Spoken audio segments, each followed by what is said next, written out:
ఇక్కడ క్రీస్తు అంటున్నారు, మీరు లేఖనాలను మీరు పరిశోధిస్తారని స్వయం క్రీస్తు చెప్తున్నారు. అయినను క్రీస్తు అన్నారు తెలుసా, పరిశోధించుచున్నారు, అవే నన్ను గూర్చి సాక్ష్యం ఇచ్చుచున్నవి. అయితే మీకు జీవము కలిగినట్లు మీరు నా యొద్దకు రానల్లరు. చివరి క్రీస్తు అన్నారు చూడండి, మీరు బైబిల్ స్టడీ చేస్తారు, కానీ బైబిల్ యాక్చువల్ నా గురించి చెప్తుంది, కానీ మీరు నా దగ్గరికి రారు.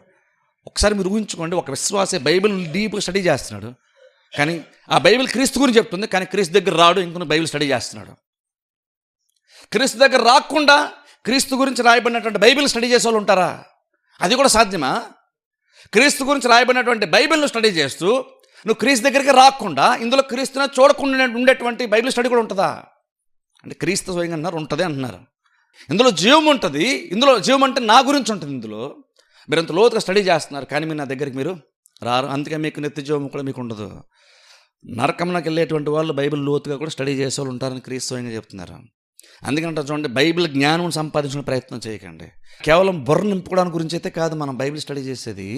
దీని ద్వారా దేవుని అర్థం చేసే ప్రయత్నం చేస్తున్నాం, దేవుని ఎక్స్పీరియన్స్ చేయడానికి ప్రయత్నం చేస్తున్నాం, కానీ దీని బైబిల్ అంతటితో బుర్ర నింపుకోవడానికి అయితే ప్రయత్నం చేయట్లేదు. అది ఆ క్లారిటీ మీ అందరికి ఉండాలి. కొంచెం బోధ మనం ఎక్కువగా లోతుకి వెళ్ళిపోయి కొంది ఏమిటి, ఎంతసేపు బోధ మీద ఎక్కువ మైండ్ పెడతాం, దేవుని మీద ఎక్కువ మైండ్ పెట్టాం.